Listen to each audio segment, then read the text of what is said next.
ವೀಕ್ಷಕರೇ ನಮಸ್ಕಾರ. ತಮಿಳುನಾಡು ವಿಧಾನಸಭೆ ಚುನಾವಣೆಯನ್ನು ಬಿಜೆಪಿ ತುಂಬಾ ಸೀರಿಯಸ್ ಆಗಿ ತೆಗೆದುಕೊಂಡಿದೆ, ತುಂಬಾ ಗಂಭೀರವಾಗಿ ತೆಗೆದುಕೊಂಡಿದೆ. ಈ ಬಾರಿ ಹೇಗಾದರೂ ಮಾಡಿ ತಮಿಳುನಾಡಿನಲ್ಲಿ ಡಿಎಂಕೆ ಸರ್ಕಾರವನ್ನು, ಆಡಳಿತವನ್ನು ಅಂತ್ಯಗೊಳಿಸಿ ಎನ್ಡಿಎ ಮೈತ್ರಿಕೂಟದ ಸರ್ಕಾರವನ್ನು ಸ್ಥಾಪಿಸಬೇಕು ಅಂತ ಜಿದ್ದಿಗೆ ಬಿದ್ದಿದೆ.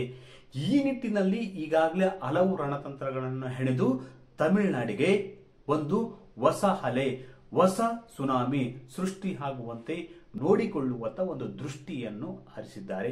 ಇದರ ಭಾಗವಾಗಿಯೇ ಆಂಧ್ರ ಪ್ರದೇಶದ ಡಿಸಿಎಂ ಆಗಿರತಕ್ಕಂಥ ಹಾಗೂ ಜನಸೇನಾ ಮುಖ್ಯಸ್ಥರಾಗಿರ್ತಕ್ಕಂಥ ಅದೇ ರೀತಿ ಖ್ಯಾತ ನಟರಾಗಿರುವ ಪವನ್ ಕಲ್ಯಾಣ್ ಅವರು ಪದೇ ಪದೇ ತಮಿಳುನಾಡಿಗೆ ಭೇಟಿ ನೀಡಿ ಅಲ್ಲೊಂದಷ್ಟು ಹಿಂದುತ್ವದ ಅಲೆ ಎಬ್ಬಿಸುವಲ್ಲಿ ಕೂಡ ಯಶಸ್ಸು ಕಾಣತೊಡಗಿದ್ದಾರೆ. ಅಷ್ಟೇ ಅಲ್ಲ, ಪದೇ ಪದೇ ತಮಿಳುನಾಡಿಗೆ ಭೇಟಿ ನೀಡುವ ಮೂಲಕ ಅಲ್ಲಿನ ಮತದಾರರನ್ನು ಸೆಳೆಯುವ ಪ್ರಯತ್ನ, ಅದೇ ರೀತಿ ಡಿಎಂಕೆ ವಿರುದ್ಧದ ಹೋರಾಟವನ್ನು ಮುಂದುವರಿಸುವ, ಎಲೆಕ್ಷನ್ ಹೊತ್ತಿಗೆ ಡಿಎಂಕೆ ವಿರುದ್ಧ ಹೋರಾಟವನ್ನು ಮುಂದುವರಿಸುವ ಮುನ್ಸೂಚನೆ ನೀಡತೊಡಗಿದ್ದಾರೆ. ಹಾಗಾದ್ರೆ ಬಿಜೆಪಿ ರೂಪಿಸಿದ ರಣತಂತ್ರ ಯಾವುದು ಮತ್ತು ಜಾತಿ ರಾಜಕಾರಣ, ದ್ರಾವಿಡ ರಾಜಕಾರಣದಲ್ಲಿ ಮಿಂದು ಹೋಗಿರುವ ತಮಿಳುನಾಡಿನ ಜನರನ್ನು ಹಿಂದುತ್ವದ ಕಡೆ ವಾಲಿಸುವತ್ತ ಪವನ್ ಕಲ್ಯಾಣ್ ಅವರು ಒಂದು ದೃಷ್ಟಿಯನ್ನು ನೆಟ್ಟಿದ್ದಾರೆ. ಈ ದೃಷ್ಟಿಯಲ್ಲಿ ಇಂಥ ಒಂದು ಹಿನ್ನೆಲೆಯಲ್ಲಿ ಪವನ್ ಕಲ್ಯಾಣ್ ಅವರು ಯಶಸ್ವಿಯಾಗ್ತಾರ? ತಮಿಳುನಾಡಿನ ಜಾತಿ ರಾಜಕಾರಣ, ದ್ರಾವಿಡ ರಾಜಕಾರಣವನ್ನು ಸೋಲಿಸುವಲ್ಲಿ ಬಿಜೆಪಿ ಹೈಕಮಾಂಡ್ ನಾಯಕರು ಯಶಸ್ವಿಯಾಗ್ತಾರ? ವೀಕ್ಷಕರೇ, ಈ ಕುರಿತು ಮತ್ತಷ್ಟು ಮಾಹಿತಿ ನೀಡ್ತೀನಿ. ಅದಕ್ಕೂ ಮುನ್ನ ನಮ್ಮ ಚಾನಲ್ ಸಬ್ಸ್ಕ್ರೈಬ್ ಮಾಡಿ, ವಿಡಿಯೋ ಶೇರ್ ಮಾಡಿ, ಲೈಕ್ ಮಾಡಿ, ಕಮೆಂಟ್ ಮಾಡಿ. ವೀಕ್ಷಕರೇ, ಬಹುತೇಕ ಕಳೆದ 50 ವರ್ಷಗಳಿಂದ ತಮಿಳುನಾಡಿನಲ್ಲಿ ರಾಷ್ಟ್ರೀಯ ಪಕ್ಷಗಳ ಆಡಳಿತವಿಲ್ಲ. ಅಲ್ಲಿ ಬಹುತೇಕ ಎಐಡಿಎಂಕೆ, ಡಿಎಂಕೆ ಮಾತ್ರ ತಮ್ಮ ದರ್ಬಾರನ್ನು ನಡೆಸುತ್ತವೆ. ಒಂದು ಪಕ್ಷ ಬಿಟ್ರೆ ಮತ್ತೊಂದು ಪಕ್ಷ, ಮತ್ತೊಂದು ಪಕ್ಷ ಬಿಟ್ರೆ ಮತ್ತೊಂದು ಪಕ್ಷ ಅಧಿಕಾರಕ್ಕೆ, ದ್ರಾವಿಡ ಪಕ್ಷಗಳೇ ಅಧಿಕಾರಕ್ಕೆ ಬರುವ ಮೂಲಕ ರಾಷ್ಟ್ರೀಯ ಪಕ್ಷಗಳನ್ನು ತಮಿಳುನಾಡಿನಲ್ಲಿ ಮೂಲೆ ಗುಂಪು ಮಾಡಿವೆ. ಇಲ್ಲಿ ನಡೀತಕ್ಕಂಥದ್ದು ಜಾತಿ ರಾಜಕಾರಣ, ದ್ರಾವಿಡ ರಾಜಕಾರಣ. ಇಲ್ಲಿ ಪ್ರತಿಷ್ಠಾಪಿಸಲು ಹೊರಟಿದ್ದು ಎನ್ಡಿಎ ಮೈತ್ರಿಕೂಟ, ಬಿಜೆಪಿ ನಾಯಕರು ಪ್ರತಿಷ್ಠಾಪಿಸಲು ಹೊರಟಿದ್ದಂದ್ರೆ ಅಲ್ಲಿ ರಾಷ್ಟ್ರೀಯ ರಾಜಕಾರಣ, ಅದೇ ರೀತಿ ಅಭಿವೃದ್ಧಿಯ ರಾಜಕಾರಣ ಹಾಗೂ ದ್ರಾವಿಡ ಜನರನ್ನು, ತಮಿಳುನಾಡಿನ ಜನರನ್ನು ಹೊಸ ದಿಕ್ಕಿನತ್ತ ಕೊಂಡೊಯ್ಯುವ ಒಂದು ಪ್ರಯತ್ನಕ್ಕೆ ಬಿಜೆಪಿ ಹೈಕಮಾಂಡ್ ನಾಯಕರು ಕೈ ಹಾಕಿದ್ದಾರೆ. ಇದರ ಭಾಗವಾಗಿ ಆಂಧ್ರ ಪ್ರದೇಶದ ಡಿಸಿಎಂ ಆಗಿರ್ತಕ್ಕಂಥ, ಪ್ರಖರ ಹಿಂದುತ್ವದ ಪ್ರತಿಪಾದಕರಾಗಿರ್ತಕ್ಕಂಥ, ಅದೇ ರೀತಿ ಖ್ಯಾತ ನಟರಾಗಿರುವ ಹಾಗೂ ಜನಸೇನಾ ಮುಖ್ಯಸ್ಥರಾಗಿರುವ ಪವನ್ ಕಲ್ಯಾಣ್ ಅವರನ್ನು ತಮಿಳುನಾಡಿನ ವಿಧಾನಸಭೆ ಚುನಾವಣೆಗಾಗಿ ನಿಯೋಜನೆ ಮಾಡಲಾಗಿದೆ.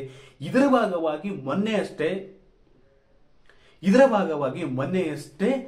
ದೊಡ್ಡ ಸಮಾವೇಶ ನಡೀತು. ಯಾವ ಸಮಾವೇಶಪ್ಪ ಅಂದ್ರೆ ಅದು ಮುರುಗನ್ ಸಮಾವೇಶ ಅನ್ನೋದು ದೊಡ್ಡ ಸಮಾವೇಶ ನಡೀತು. ಈ ಸಮಾವೇಶ ರಾಜಕೀಯ ಸಮಾವೇಶ ಆಗಿರಲಿಲ್ಲ. ಇಲ್ಲಿ 4 ರಿಂದ 5 ಲಕ್ಷ ಜನರು ಸೇರಿದ್ರು. ಈ ಮುರುಗನ್ ಸಮಾವೇಶದಲ್ಲಿ 4 ರಿಂದ 5 ಲಕ್ಷ ಜನ ಸೇರಿಸುವ ಮೂಲಕ ಒಂದು ಸೂಚನೆಯನ್ನು ಪವನ್ ಕಲ್ಯಾಣ್ ಅದೇ ರೀತಿ ಅಣ್ಣಾಮಲೈ ನೀಡಿದ್ದಾರೆ. ರಾಜಕೀಯ ಹೊರತುಪಡಿಸಿರುವ ಈ ಕಾರ್ಯಕ್ರಮದ ಮೂಲಕ ಡಿಎಂಕೆ ಆಡಳಿತಕ್ಕೆ ಒಂದು ದೊಡ್ಡ ಮುನ್ಸೂಚನೆ ನೀಡಿದ್ದಾರೆ. ಅಂದ್ರೆ ಈ ಒಂದು ಸಮಾವೇಶದಲ್ಲಿ ಮಾತನಾಡಿದಂತಹ ಪವನ್ ಕಲ್ಯಾಣ್ ಅವರು, ನಾನು ಕ್ರಿಶ್ಚಿಯನ್ ಅಂದ್ರೆ ಸ್ವೀಕರಿಸ್ತಾರೆ, ಅದೇ ರೀತಿ ಇನ್ನೊಂದು ಧರ್ಮದವರು ಅಂದ್ರೆ ಸ್ವೀಕರಿಸುತ್ತಾರೆ, ಅದೇ ರೀತಿ ನಾನು ಹಿಂದುತ್ವವಾದಿ ಅಂದ್ರೆ ಇಲ್ಲಿ ಮತೀಯವಾದಿಯಾಗಿ ಕಾಣ್ತಾರೆ. ಯಾಕೆ ಈ ಒಂದು ದ್ವಂದ್ವ ನೀತಿ ಎಂಬ ಪ್ರಶ್ನೆಯನ್ನು ಎದ್ದೇಳಿಸುವ ಮೂಲಕ ತಮಿಳುನಾಡಿನ ಜನರಲ್ಲಿ ಹಿಂದುತ್ವದ ಅಲೆಯನ್ನು ಜಾಗೃತಗೊಳಿಸುತ್ತಾರೆ. ಈ ಮೂಲಕ ಮುಂಬರುವ ವಿಧಾನಸಭೆ ಚುನಾವಣೆಯಲ್ಲಿ ತಮಿಳುನಾಡಿನಲ್ಲಿ ಹಿಂದುತ್ವದ ಅಲೆಯನ್ನು ಜಾಗೃತಗೊಳಿಸಿ ಎನ್ಡಿಎ ಅಧಿಕಾರಕ್ಕೆ ಬರುವುದಕ್ಕೆ ಒಂದು ಮುನ್ನುಡಿ ಬರೆಯುವ ನಿಟ್ಟಿನಲ್ಲಿ ಪವನ್ ಕಲ್ಯಾಣ್ ಅವರು ಈಗಾಗಲೇ ತಮಿಳುನಾಡಿನಲ್ಲಿ ಬೀಡು ಬಿಟ್ಟಿದ್ದಾರೆ. ಕಳೆದ 5-6 ತಿಂಗಳಿಂದ 4-5 ಸಲ ತಮಿಳುನಾಡಿಗೆ ಭೇಟಿ ನೀಡಿರ್ತಕ್ಕಂಥ ಪವನ್ ಕಲ್ಯಾಣ್ ಅವರು ವಿವಿಧ ಕಾರ್ಯಕ್ರಮಗಳಲ್ಲಿ ಭಾಗವಹಿಸಿ ಹಿಂದುತ್ವದ ಮತಗಳನ್ನು ಒಟ್ಟುಗೂಡಿಸುವ, ಅದೇ ರೀತಿ ಆಂಧ್ರದ ಮತದಾರರು ಕೂಡ ತಮಿಳುನಾಡಿನಲ್ಲಿ ಅತಿ ಹೆಚ್ಚಿನ ಸಂಖ್ಯೆಯಲ್ಲಿದ್ದಾರೆ. ಆಂಧ್ರ ಜನರು ಕೂಡ ಅತಿ ಹೆಚ್ಚಿನ ಸಂಖ್ಯೆಯಲ್ಲಿ ತಮಿಳುನಾಡಲ್ಲಿದ್ದಾರೆ. ಅದೇ ರೀತಿ ಇವರು ಖ್ಯಾತ ನಟರಾಗಿರುವುದರಿಂದ ಅನೇಕ ಅಭಿಮಾನಿಗಳು ಕೂಡ ತಮಿಳುನಾಡಿನಲ್ಲಿ ಇದ್ದಾರೆ. ಇವರೆಲ್ಲರನ್ನು ಜಾಗೃತಗೊಳಿಸಿ ಅದು ಮತವಾಗಿ ಪರಿವರ್ತಿಸುವ ನಿಟ್ಟಿನಲ್ಲಿ ಪವನ್ ಕಲ್ಯಾಣ್ ಅದೇ ರೀತಿ ಹಾಗೂ ಬಿಜೆಪಿ ಘಟಕದ, ತಮಿಳುನಾಡು ಬಿಜೆಪಿ ಘಟಕದ ಮಾಜಿ ಅಧ್ಯಕ್ಷರಾಗಿರ್ತಕ್ಕಂಥ ಅಣ್ಣಾಮಲೈ ಇಂಥದ್ದೊಂದು ನಡೆ ಇಟ್ಟಿದ್ದಾರೆ. ವಿಶೇಷವಾಗಿ ಡಿಎಂಕೆಯ ದುರಾಡಳಿತ, ಅದೇ ರೀತಿ ಭ್ರಷ್ಟಾಚಾರವನ್ನು ಪದೇ ಪದೇ ಪುನರುಚ್ಚಾರ ಮಾಡುವ ಮೂಲಕ ಅಧಿಕೃತ ವಿರೋಧಿಯಾಗಿರ್ತಕ್ಕಂಥ ಡಿಎಂಕೆಯನ್ನು ವಿರೋಧಿಸುವ ಮನಸ್ಸುಗಳನ್ನು ಒಟ್ಟುಗೂಡಿಸುವ ಕೆಲಸ ಹಿಂದೂ ಮನ್ನರ್ ಅಂತ ಸಂಘ ಕೂಡ ಮಾಡ್ತಿದೆ. ಹಿಂದೂ ಮನ್ನರ್ ಸಂಘ ಮೊನ್ನೆ ಅಷ್ಟೇ ಮುರುಗನ್ ಸಮಾವೇಶವನ್ನು ಆಯೋಜಿಸಿತ್ತು. ಈ ಒಂದು ಸಮಾವೇಶಕ್ಕೆ ಪವನ್ ಕಲ್ಯಾಣ್ರನ್ನು ಅಣ್ಣಾಮಲೈರನ್ನು ಕೂಡ ಆಹ್ವಾನಿಸಿತ್ತು. ಯಾಕಂದ್ರೆ ಇಲ್ಲಿಂದ ಒಂದು ಸಂದೇಶ ನೀಡಬೇಕು. ಈ ಸಮಾವೇಶದಲ್ಲಿ 4 ರಿಂದ 5 ಲಕ್ಷ ಜನರು ಸೇರಿದ್ರು. ಈ ಸಮಾವೇಶದ ಮೂಲಕ ಹಿಂದುತ್ವದ ಜಾಗೃತ ಅಲೆಯನ್ನು ಸೃಷ್ಟಿಸಬೇಕು, ಅಭಿವೃದ್ಧಿಯ ಕಡೆ ನೋಡಿ ಎಂಬ ಸಂದೇಶವನ್ನು ಈ ಸಮಾವೇಶದ ಮೂಲಕ ನೀಡಿದ್ದಾರೆ. ಯಾಕಂದ್ರೆ ಈ ಬಾರಿ ಎಐಡಿಎಂಕೆ ಮತ್ತು ಬಿಜೆಪಿ ಮೈತ್ರಿ ಮಾಡಿಕೊಂಡಿವೆ.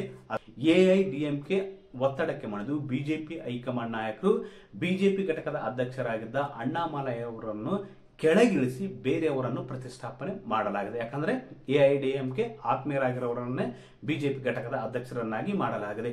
ಇದೆಲ್ಲವನ್ನು ನೋಡುವುದಾದ್ರೆ ಬಿಜೆಪಿ ಈ ಬಾರಿ ತಮಿಳುನಾಡಿನಲ್ಲಿ ಒಂದು ದೊಡ್ಡ ಪ್ರಯತ್ನಕ್ಕೆ ಕೈ ಹಾಕಿದೆ. ಒಂದು ಕಡೆ ಜಾತಿ ರಾಜಕಾರಣ, ದ್ರಾವಿಡ ರಾಜಕಾರಣವನ್ನು ಈ ಬಾರಿ ಹೇಗಾದ್ರೂ ಮಾಡಿ ಹತ್ತಿಕ್ಕಲೇಬೇಕು. ಡಿಎಂಕೆಯ ಜಾತಿ ರಾಜಕಾರಣ, ದ್ರಾವಿಡ ರಾಜಕಾರಣ, ಹಿಂದುತ್ವ ವಿರೋಧಿ ರಾಜಕಾರಣವನ್ನು ವಿರೋಧಿಸಲೇಬೇಕು, ಸೋಲಿಸಲೇಬೇಕು ಅಂತ ಜಿದ್ದಿಗೆ ಬಿದ್ದಿದೆ. ಈ ನಿಟ್ಟಿನಲ್ಲಿ ಆಂಧ್ರ ಪ್ರದೇಶದ ಡಿಸಿಎಂ ಆಗಿರ್ತಕ್ಕಂಥ ಪವನ್ ಕಲ್ಯಾಣ್ ಅವರನ್ನು ವಿಧಾನಸಭೆ ಚುನಾವಣೆಗೆ ನಿಯೋಜನೆ ಮಾಡಲಾಗಿದೆ. ಈ ನಿಟ್ಟಿನಲ್ಲಿ ಹಿಂದುತ್ವದ ಮತದಾರರನ್ನು ಜಾಗೃತಗೊಳಿಸುವುದು, ಅದೇ ರೀತಿ ತಮ್ಮ ಅಭಿಮಾನಿಗಳನ್ನು ಜಾಗೃತಗೊಳಿಸುವುದು, ಅದೇ ರೀತಿ ಅತಿ ಹೆಚ್ಚು ಸಂಖ್ಯೆಯಲ್ಲಿರುವ ಆಂಧ್ರ ಜನರನ್ನು ಎನ್ಡಿಎದತ್ತ ವಾಲುವಂತೆ ಮಾಡುವ ನಿಟ್ಟಿನಲ್ಲಿ ಪವನ್ ಕಲ್ಯಾಣ್ ಅವರು ಪದೇ ಪದೇ ತಮಿಳುನಾಡಿಗೆ ಭೇಟಿ ನೀಡುತ್ತಿದ್ದಾರೆ. ಅದು ಬಿಜೆಪಿ ಹೈಕಮಾಂಡ್ ನಾಯಕರ ಸೂಚನೆ ಮೇರೆಗೆ. ಅಷ್ಟೇ ಅಲ್ಲ, ಮೊನ್ನೆ ನಡೆದಂತ ಮುರುಗನ್ ಸಮಾವೇಶ ಕೂಡ ಮುಂದಿನ ಚುನಾವಣೆಯಲ್ಲಿ ಹಿಂದುತ್ವದ ಅಲೆ ಜಾಗೃತಗೊಳಿಸಿ ಅಭಿವೃದ್ಧಿಯ ಅಲೆಯನ್ನು ಸೃಷ್ಟಿಸಿ, ಅದೇ ರೀತಿ ಕೇಂದ್ರದಲ್ಲಿ ಎನ್ಡಿಎ ಸರ್ಕಾರ ಕೈಗೊಂಡಿರ್ತಕ್ಕಂಥ ಕಳೆದ 11 ವರ್ಷದಲ್ಲಿ ಎನ್ಡಿಎ ಸರ್ಕಾರ ಕೈಗೊಂಡಿರ್ತಕ್ಕಂಥ ಅಭಿವೃದ್ಧಿ ಕಾರ್ಯಗಳ ಮೂಲಕ ಮತದಾರರನ್ನು ಪ್ರಚೋದಿಸುವುದು, ಅದೇ ರೀತಿ ಡಿಎಂಕೆಯ ದುರಾಡಳಿತವನ್ನು ಖಂಡಿಸುವುದು, ಡಿಎಂಕೆ ದುರಾಡಳಿತದ ವಿರುದ್ಧ ಜನರಿಗೆ ಮನ ಮುಟ್ಟುವಂತೆ ತಿಳಿಸಿ ಡಿಎಂಕೆ ಸರ್ಕಾರದ ವಿರುದ್ಧ ನಿಲ್ಲುವುದಕ್ಕೆ ಎನ್ಡಿಎ ಮೈತ್ರಿಕೂಟಕ್ಕೆ ಬೆಂಬಲಿಸುವ ನಿಟ್ಟಿನಲ್ಲಿ ಇಂಥದ್ದೊಂದು ಕಾರ್ಯಕ್ರಮಗಳು ಪದೇ ಪದೇ ಹಮ್ಮಿಕೊಳ್ಳುತ್ತಿದ್ದಾರೆ. ವೀಕ್ಷಕರೇ, ಒಟ್ಟಾರೆಯಾಗಿ ಮುಂದಿನ ವಿಧಾನಸಭೆ ಚುನಾವಣೆಯಲ್ಲಿ ತಮಿಳುನಾಡಿನಲ್ಲಿ ಡಿಎಂಕೆಯನ್ನು ಸೋಲಿಸಲೇಬೇಕು ಅಂತ ಪಟ್ಟು ಹಿಡಿದು ಬಿದ್ದಿರುವ ಎಐಡಿಎಂಕೆ ಬಿಜೆಪಿ ಮೈತ್ರಿಕೂಟ ತನ್ನೆಲ್ಲ ಅಸ್ತ್ರಗಳನ್ನು ಬಳಸಿ ದ್ರಾವಿಡ ರಾಜಕಾರಣದ ಕದನ ಭೂಮಿಗೆ ಕಳಿಸುತ್ತಿದೆ. ಹಾಗಾದ್ರೆ ಮುಂದಿನ ವಿಧಾನಸಭೆ ಚುನಾವಣೆಯಲ್ಲಿ ನಡೀತಕ್ಕಂಥ ಅದೇ ರೀತಿ ಜಾತಿ ರಾಜಕಾರಣದ, ದ್ರಾವಿಡ ರಾಜಕಾರಣದ ನೆಲೆಯಾಗಿರ್ತಕ್ಕಂಥ ತಮಿಳುನಾಡಿನಲ್ಲಿ ಮುಂದಿನ ಬಾರಿ ಯಾವ ಪಕ್ಷ ಅಧಿಕಾರಕ್ಕೆ ಬರಬಹುದು? ಡಿಎಂಕೆ ಅಧಿಕಾರಕ್ಕೆ ಬರುತ್ತಾ, ಇಲ್ಲವೇ ಎನ್ಡಿಎ ಮೈತ್ರಿಕೂಟ ಅಧಿಕಾರಕ್ಕೆ ಬರುತ್ತಾ? ಈ ಕುರಿತು ಕಾಮೆಂಟ್ ಮಾಡಿ ತಿಳಿಸಿ.